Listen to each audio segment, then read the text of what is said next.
Olá, como você está? Tudo bem?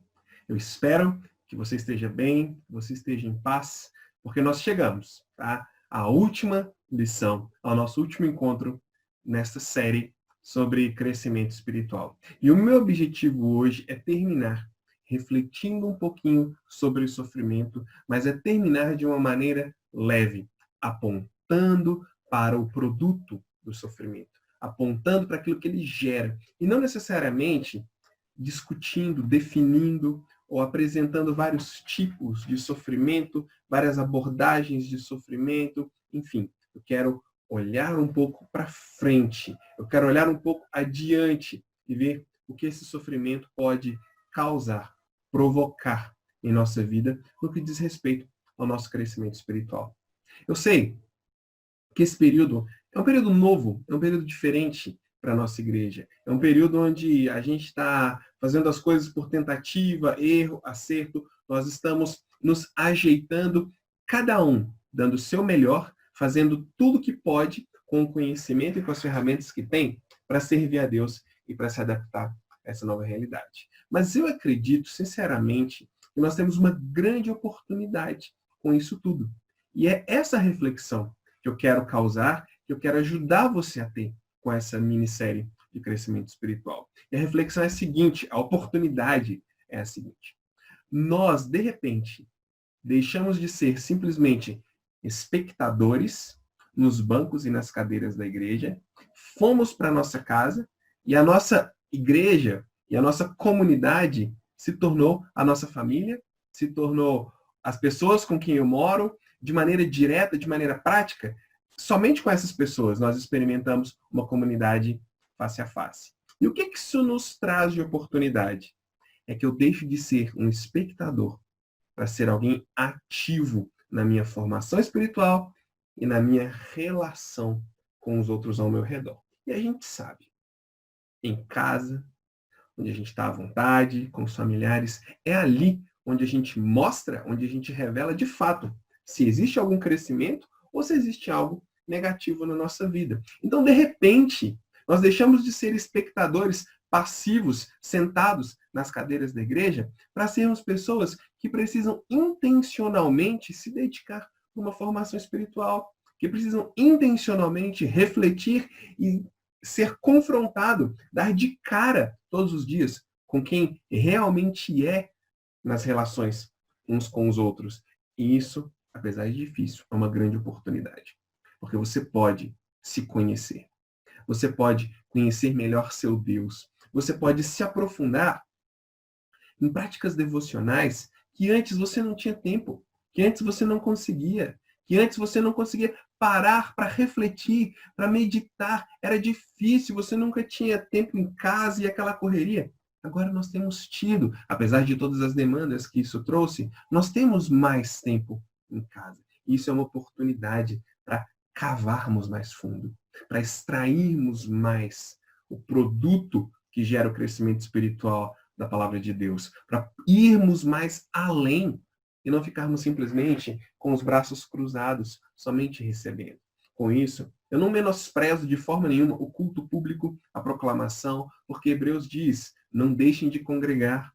A palavra diz, prega, insta, quer seja oportuno, quer não. Nós temos a pregação, a exposição da palavra e a vida em comunidade em um grau elevadíssimo de consideração. Mas o que temos agora como realidade, como oportunidade, é que estamos em casa.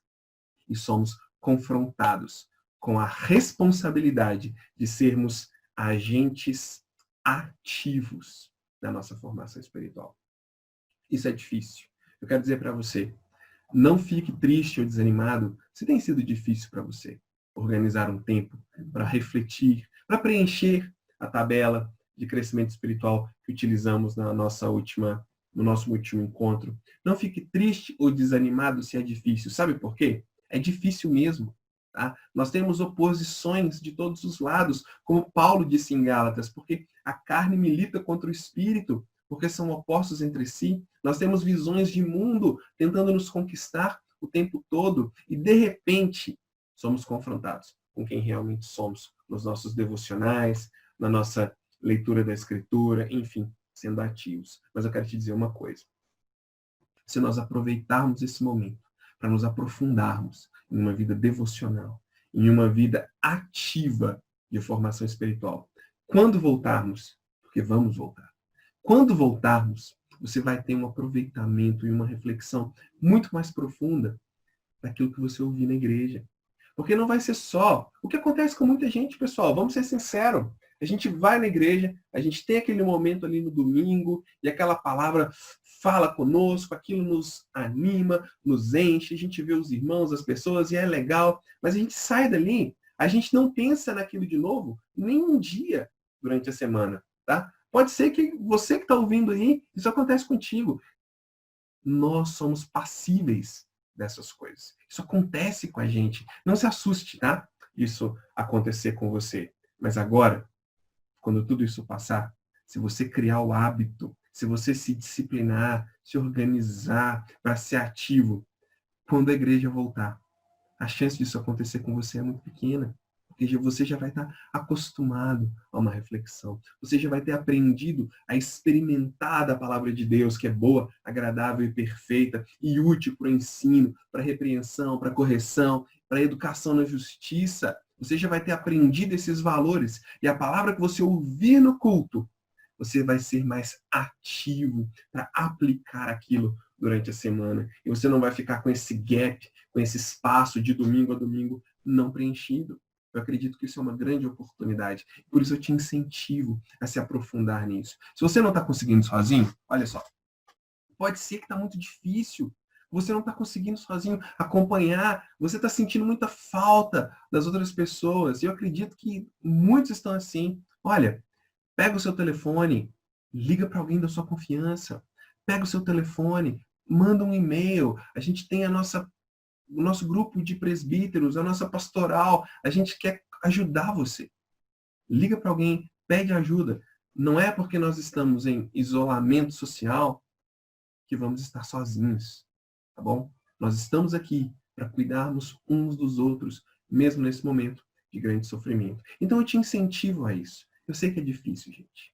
Eu sei que não é simples. São muitas coisas acontecendo ao mesmo tempo. Mas nós podemos dizer, como Paulo disse, olha, esquecendo-me das coisas que para trás ficam e avançando para as que diante de mim estão, prossigo para o alvo, para o prêmio da soberana vocação de Deus em Cristo Jesus. Podemos olhar para frente e continuar.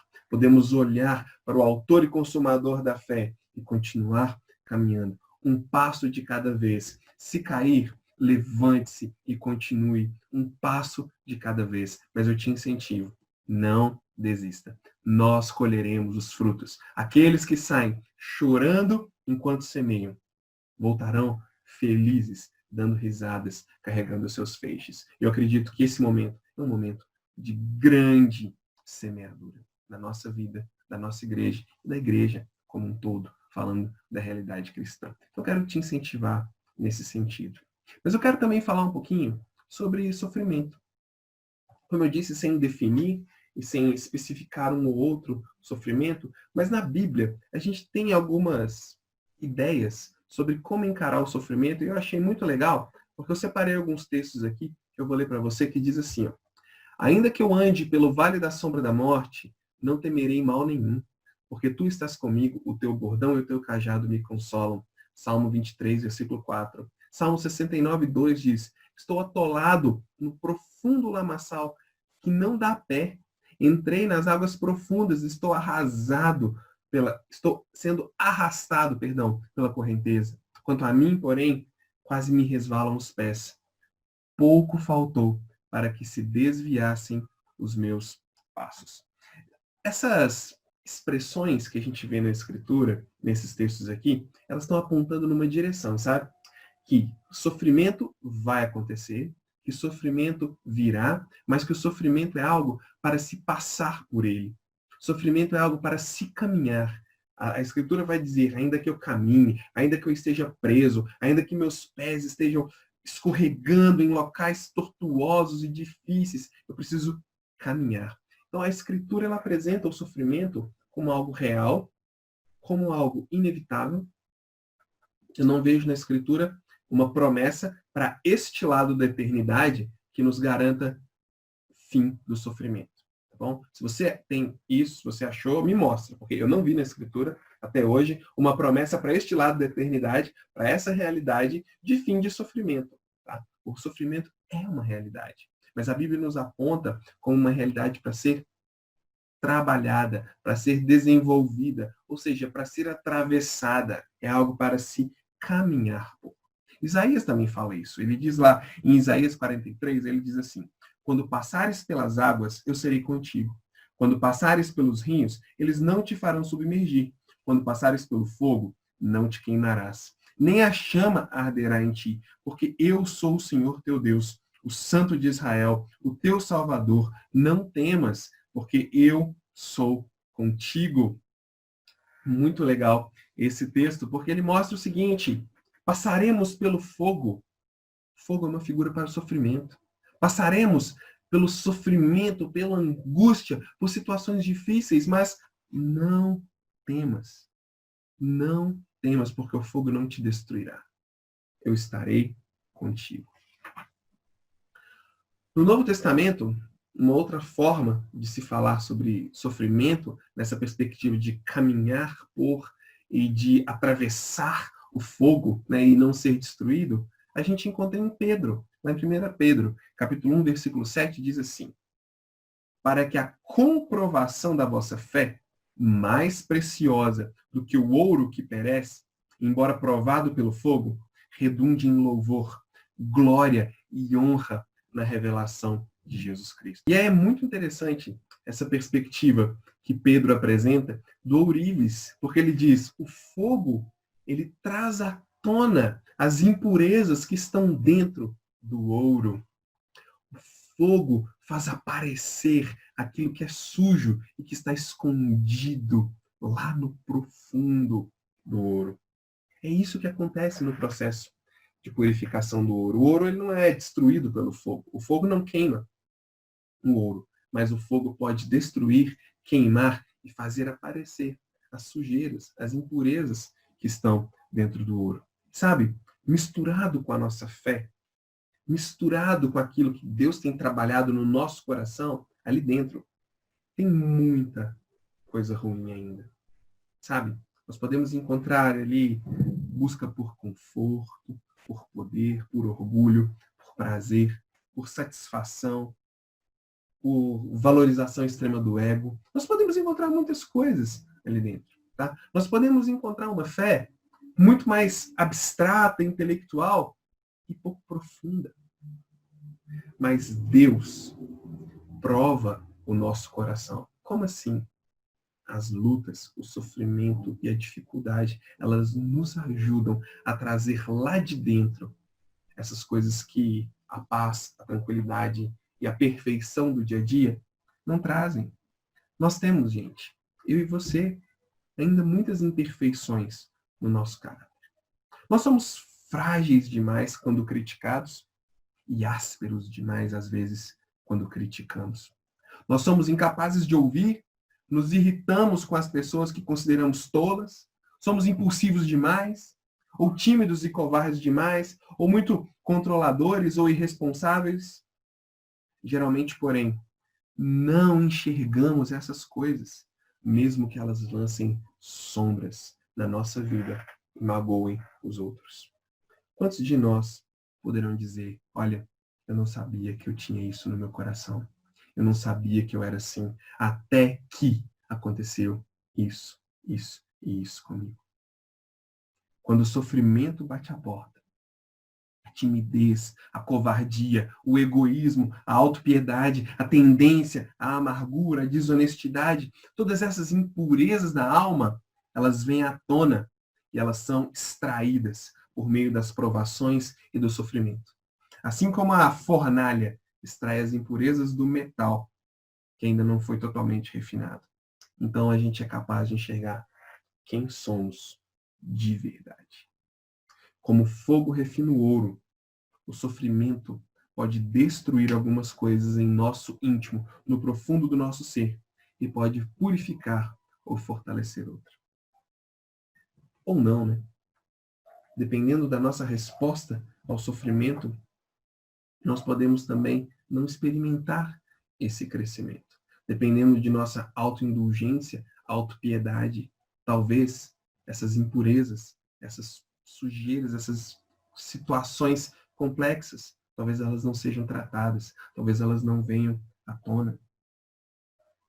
O próprio Deus diz em Isaías 43 que estaria conosco no momento dessas provações, caminhando do nosso lado no fogo. E conhecer Deus pessoalmente no meio da nossa aflição é a chave para nos tornarmos mais fortes do que fracos, mesmo quando dentro da fornalha. Eu gosto muito de pensar sobre Jó, né? Teve a vida destruída, filhos, saúde, recursos financeiros, perdeu tudo. E ele questiona Deus, ele faz algumas perguntas para Deus, e Deus fala, não, agora eu que vou te perguntar algumas coisas. Deus mostra para ele a realidade, mostra para ele quem ele era. E depois de todo esse sofrimento, ele fala assim, olha, oh Deus, eu te conhecia só de ouvir falar, mas agora eu te vejo de perto. Esse ver Deus de perto, esse ver Deus com os olhos, ele vai acontecendo na medida em que essas impurezas, elas são extraídas do nosso coração. Mas a gente falou sobre sofrimento ser relacionado a fogo, ser relacionado à fornalha. E a gente tem um exemplo literal disso no Antigo Testamento, de 3 jovens que passaram por uma fornalha. Lá no texto de Daniel, nós temos Sadraque, Mesaque e Abednego, 3 jovens que foram lançados em uma fornalha. O que aconteceu ali? O rei criou uma estátua, não sabemos de quem, mas ele criou uma estátua, e quando instrumentos musicais tocassem, todos deveriam se curvar diante daquela estátua ou seriam jogados em uma fornalha ardente. Daniel capítulo 3. Nós não sabemos direito de quem era essa estátua, mas nós podemos ter certeza, o rei queria que eles se curvassem ao poder daquele governo, ao poder daquele reino, ao poder que aquela estátua representava. Então, todos os instrumentos tocam, aquele som é ouvido, todas as pessoas se curvam, mas 3 jovens não se curvam. Eles ficam de pé diante daquela multidão. Então, Nabucodonosor lhes dirigiu a palavra e disse, ó, Sadraque, Mesaque e Abednego, é verdade que não cultuais a meus deuses, nem adorais a estátua de ouro que levantei? Pois se não adorardes, sereis lançados na mesma hora numa fornalha de fogo ardente. E quem é esse Deus que vos poderá livrar das minhas mãos? Esses rapazes se viram diante de um desafio e um obstáculo que milhões de pessoas, na nossa época inclusive, já enfrentaram, né? Por não cederem, por não negarem sua fé diante de regimes ou sistemas totalitários. E nós vemos isso, infelizmente, acontecer ainda ao redor do mundo, né? Pessoas sendo mortas e perseguidas por não se curvarem a certos regimes, a certos pensamentos totalitários. Mas os jovens disseram a Deus, ó Nabucodonosor, não precisamos te responder quanto a isso. O nosso Deus, a quem cultuamos, pode nos livrar da fornalha de fogo ardente. E ele nos livrará da tua mão, ó rei. Uau, que confiança, né? Mas, se não, fica sabendo, ó rei, que não cultuaremos teus deuses, nem adoraremos a estátua de ouro que levantastes. Existe um equilíbrio quase que paradoxal na resposta deles entre confiança e humildade. Essa resposta mescla esses 2 fatores, porque a resposta deles mostra o seguinte, eles estavam confiando em Deus. A fé deles estava depositada em Deus e na pessoa que Deus era, mas ela não estava depositada no entendimento limitado que eles possuíam de Deus. Ou seja, nós vemos na resposta deles o seguinte, olha Deus, olha Nabucodonosor, Deus nos livrará dessa fornalha. Nós não cultuaremos isso, essa estátua que você fez, tá? O sofrimento pode vir sobre nós, mas nós não cultuaremos esse Deus que você criou, porque o nosso Deus nos livrará.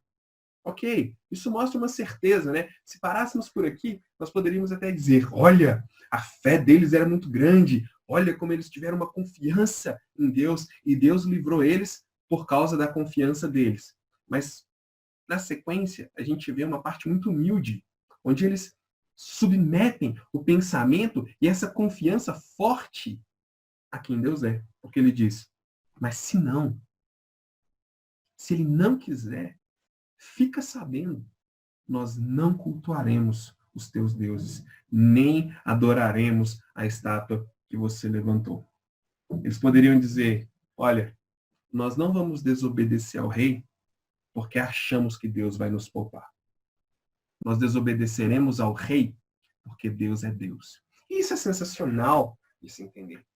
Eles não negaram cultuar aquela estátua. Eles não encararam de fácil o sofrimento, porque eles sabiam que Deus ia livrá-los.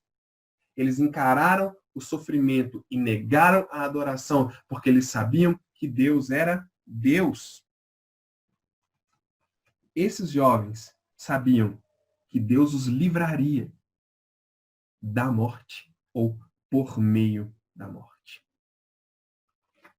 Esses rapazes não estavam confiando na confiança que eles tinham em Deus no meio do sofrimento. É muito comum nós vermos pessoas dizerem isso aqui. Eu já conversei com pessoas que disseram isso, e elas falam com muita sinceridade, e você vê uma dor no coração. Elas dizem o seguinte, olha, eu confiei em Deus, eu orei, eu falei tanto com Deus, eu orei tanto, mas Deus não me atendeu. Que decepção! Estou decepcionado, porque eu orei tanto a Deus e eu fiz tal coisa e deu tudo errado.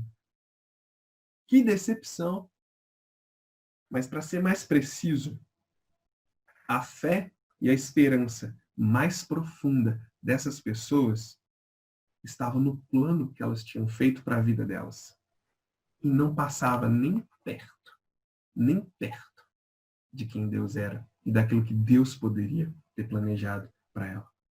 Na melhor das hipóteses, orações assim estão confiando em Deus e também nos próprios planos. Ou seja, eu confio em Deus, logo Deus vai me ajudar a realizar os meus planos. Mas esses três rapazes, eles confiaram em Deus. E ponto final. De uma maneira superficial, dizer, eu tenho certeza que Deus vai me resgatar, eles poderiam, né? Pensando nesses três jovens, de uma maneira superficial, dizer isso mostra uma confiança, né? Eu estou muito confiante, mas no fundo, isso está repleto de ansiedade e insegurança. Porque o nosso medo, às vezes, falando no nosso dia a dia, o nosso medo é que talvez Deus não responda ao nosso pedido de livramento. Talvez na hora de orar e falar com Deus sobre o sofrimento que temos, nós estamos morrendo de medo de que Ele não faça o que eu estou pedindo. Ó Deus, cure minha doença, porque eu estou morrendo de medo que o Senhor não me cure. Ó Deus, me ajude a passar por essa pandemia e não ser contaminado, porque eu estou com muito medo de que o Senhor não me responda. Mas Sadraque, Mesaque e Abednego, eles confiavam em Deus inteiramente. Não era como nossas orações às vezes costumam ser, carregadas de medo de que Deus não faça e não siga o nosso script. Eles confiavam a Deus por inteiro, por isso eles não vacilavam. Espiritualmente eles já tinham passado pelo fogo. Espiritualmente eles já estavam decididos e eles já estavam prontos para o livramento, seja para a morte ou para ser libertos daquela fornalha. Eles já estavam prontos para esperar o livramento do fogo ou por meio do fogo. Por quê? Porque eles confiavam em quem Deus é, não no plano que eles tinham para eles mesmos. Sabe, quando nós olhamos para os nossos sofrimentos e para as nossas lutas, nossa primeira tendência é, Deus, está aqui o meu plano, está aqui o que eu quero que o Senhor faça, está aqui como eu quero que o Senhor haja. Mas isso é confiar no nosso plano. Isso não é confiança em Deus. Eu quero ler para você algumas lições aprendidas na fornalha. Eu separei aqui uma parte de um livro de um autor que eu gosto muito, particularmente, é o meu autor favorito, Tim Keller. O livro dele, o nome do livro é Caminhando com Deus em Meio à Dor e o Sofrimento. Talvez vai ficar ao contrário a imagem, mas esse é o livro. Eu quero ler uma pequena parte com você e eu acredito que isso vai falar o nosso coração, tá bom? Então vamos lá. Paciência comigo, tá bom? Eu vou ler só um pedacinho. Lições aprendidas na fornalha. O que aprendemos então? Se você crê em Jesus e descansa em seus braços, o sofrimento estará para o seu caráter, assim como o fogo para o ouro. Você deseja saber quem é? Quais são os seus pontos fortes e fracos? Deseja ser uma pessoa compassiva, que sabe ajudar aos que estão sofrendo? Quer confiar tanto em Deus que não se abalará com as decepções da vida? Deseja ter sabedoria para direcionar a vida? Esses 4 desejos comuns são cruciais, mas nenhum deles é alcançado sem o sofrimento. Não há como saber quem realmente somos até sermos provados. Não há como demonstrar empatia e solidariedade para com as pessoas que sofrem, a não ser que tenhamos sofrido. Não há como aprender de verdade a confiar em Deus até começarmos a afundar nas águas. Porém, essa história também nos ensina que Deus está conosco na fornalha. Essa metáfora significa que Deus sabe o que é sofrer as tristezas desse mundo. Ele entende. Significa que Ele está próximo, à nossa disposição, para que possamos conhecê-lo e depender dele nas adversidades. Ele caminha conosco. Entretanto, a pergunta verdadeira é: queremos caminhar com Ele? Se construirmos um Deus falso que segue nossos planos, então, quando a vida desmoronar, acharemos que Ele nos abandonou e não o buscaremos. Essa reflexão ela é importante, porque todos sabemos que o sofrimento não apenas refina, mas também pode endurecer e consumir a pessoa. Incontáveis pessoas foram consumidas pelo sofrimento, terrivelmente consumidas. O que então devemos fazer para crescer e não sermos destruídos pelo sofrimento? Temos de caminhar com Deus. E o que significa caminhar com Ele? Significa que devemos tratar Deus como Deus e como alguém que está conosco. Significa, naturalmente, falar com Ele, abrir-lhe a alma em oração. Significa confiar nele. Porém, acima de tudo, significa enxergar com o coração que ao morrer na cruz, Jesus lançou-se na fornalha por você. É preciso saber disso para confiar nele, ser-lhe fiel e, assim, transformar-se em ouro puríssimo no calor. Se você se lembrar agradecido e maravilhado de que Jesus foi lançado na suprema fornalha em seu lugar, vai sentir a presença dele com você nas pequenas fornalhas da vida. Caminhar com Deus pelo sofrimento significa recordar o Evangelho. Jesus foi lançado na suprema fornalha que nós merecíamos. E é assim que somos salvos. Se crermos nele, nenhuma condenação há para nos alcançar. E se você, todavia, crê que Deus salva apenas quem vive corretamente, se é isso que pensa, quando o sofrimento vier sobre você, odiará a Deus ou a si mesmo. Você dirá: tive uma vida correta, mereço algo melhor. Deus me traiu, ou lamento, mas não vivi como deveria, sou um fracassado. Seja como for, cairá no desespero. E seu coração, esquecendo-se do Evangelho, ficará dividido entre a raiva e a culpa. Se você entrar na fornalha sem o Evangelho, não encontrará Deus lá dentro. Você não terá o quarto semelhante ao Filho dos deuses, a um Filho de Deus andando na fornalha com você. Você não terá o quarto homem lá dentro, mas achará lá dentro dúvida. Você achará sem dúvida alguma que Deus errou. Você duvidará e dirá: Deus errou feio. Ou talvez que você errou feio e se sentirá terrivelmente sozinho. Entrar na fornalha sem o Evangelho é a coisa mais perigosa que alguém pode fazer. A pessoa ficará zangada com Deus, ou consigo mesma, ou talvez com ambos. Porém, que tal se você disser a si mesmo, ao ser lançado na fornalha: esta é minha fornalha. Não estou sendo castigado por meus pecados, pois Jesus foi lançado na fornalha suprema em meu lugar. E se ele encarou fielmente a maior fornalha de todas por mim, conseguirei atravessar essa fornalha menor por amor a ele. E sei que, se confiar nele, essa fornalha fará de mim uma pessoa melhor. John Rippon, compositor de hinos, elaborou essa clássica declaração. Se por fundas águas vos queira passar, os rios da tristeza não vão extravasar. Eu vos abençoo, convosco estarei, para santificar-vos, a dor usarei. Se, quando provados, vos forem lograr, tereis a provisão de minha graça sem par. Não quero que as chamas vos venham tocar, mas das impurezas vos vou refinar. A alma que em Cristo buscou repousar, a seus inimigos não vou entregar, embora o inferno a queira abalar, jamais, jamais eu a hei de abandonar. Quando falamos de sofrimento, e quando falamos de fornalhas da vida, nós precisamos lembrar. E da mesma forma, não é? Que aqueles 3 jovens, quando lançados na fornalha, por se negarem a se dobrar diante da estátua que o rei tinha feito, encontraram lá dentro um semelhante ao Filho de Deus, que caminhava com eles e nada lhes aconteceu.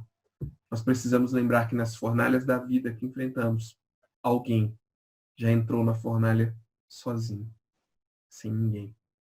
E diferente de Sadraque, Mesaque e Abednego, esse alguém foi queimado, esse alguém foi morto, esse alguém foi traspassado, mas esse alguém saiu de lá, vivo, ressuscitado, para que as fornalhas, as pequenas fornalhas da vida, não tenham sobre nós um poder destruidor e de condenação, mas sim um poder de purificação, um poder de renovação.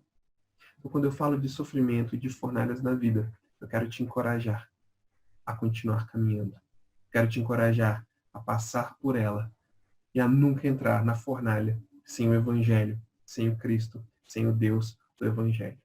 Então, que o sofrimento que enfrentarmos, que o sofrimento que nos depararmos com ele, seja um sofrimento enfrentado na confiança de que Deus é Deus, de que Deus é o Deus que entrou naquela fornalha e tirou de lá aqueles jovens e que promete para nós que não nos deixará e nunca nos abandonará.